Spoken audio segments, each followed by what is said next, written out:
Hi, this is Beth McCullough, and I blog at stampingmom.com. I'm back with another video in our new to stamping series with Jamie. Yeah, hi.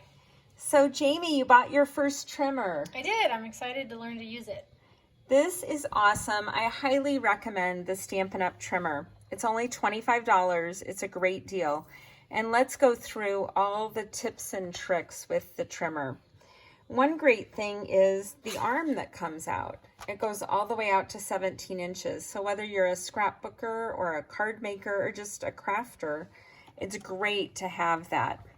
Another thing with our trimmer, Jamie just got hers out of the box, is you can't really tell. Some people go for years till they figure this out, but there's actually a plastic coating that's covering this while you ship it. So the first thing you want to do is actually go through, here, do you want to help me do that? And get all the plastic coating off. And here's a trimmer, because like this side will have one.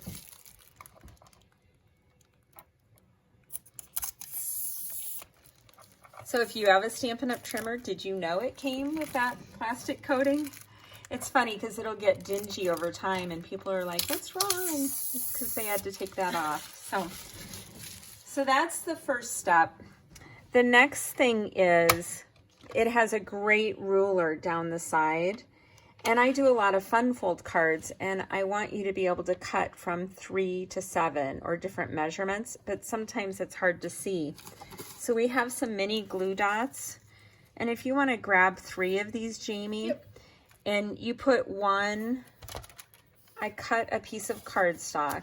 It's 11 inches long and 1/4 of an inch wide. And if you put a glue dot at the top and in the middle and on the bottom or whatever, it is great to put on this ruler to make it easier to read. There you go.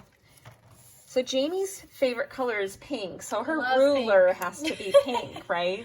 Yes. Mine is yellow. I was thinking old eyes need to be able to see easy. I actually like pink better too, but so that's one thing. Another thing I can tell you as Jamie's doing that is we have 2 blades on here. The dark one is the cutting blade and the light one is the scoring blade.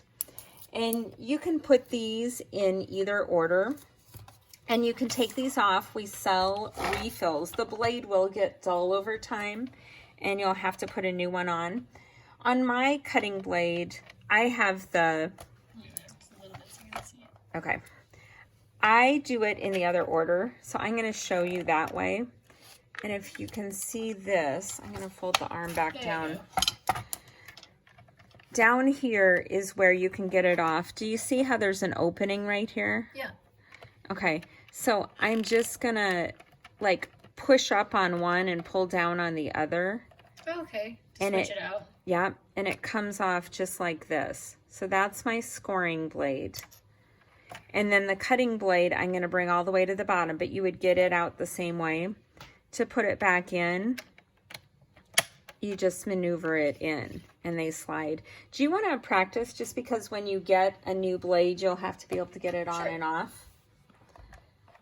So just be gentle with it, but I don't think you can break it. Yeah. So what would you call that? You maneuver it on and off. Yeah, it kind of slides right back in. Yeah. And then when you go to cut things, you're going to cut probably more than you score. So I leave my scoring blade up at the top and do everything with cutting. And then if I know it's time to score, sometimes I put the cutting blade out of the way because you don't want to accidentally cut when you go to score. Is scoring like folding? Yes. So on the cards, when we have a flat piece of cardstock, we go ahead and we score where we're going to fold it in half and then use a bone folder. And that's how we get the nice crisp, so everything is even.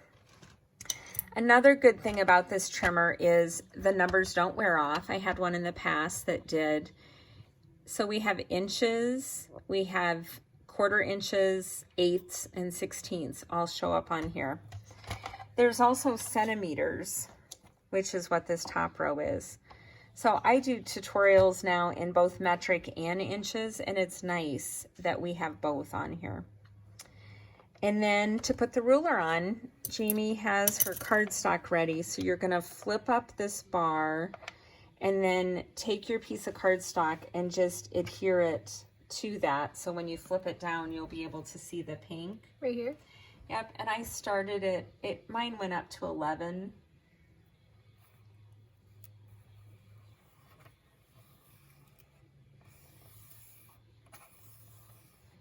And then you can flip that down. Isn't that nice? Yeah, it's a lot easier to see.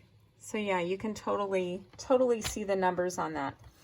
But everyone who makes their own cards needs a trimmer, and this is a great one. Like I said, we do the refills. You won't need a refill on the scoring blade, just on the cutting blades, but they last quite a while. If you cut a piece of cardstock and it's not smooth like this, it starts getting jaggedy, you know it's time for a new cutting blade. Can you think of any other questions on the trimmer? I don't think so. Okay, well, thanks for joining me, and we'll be back to cut some cardstock. Yeah. Thanks, Jamie. Thanks. Everybody. Bye-bye.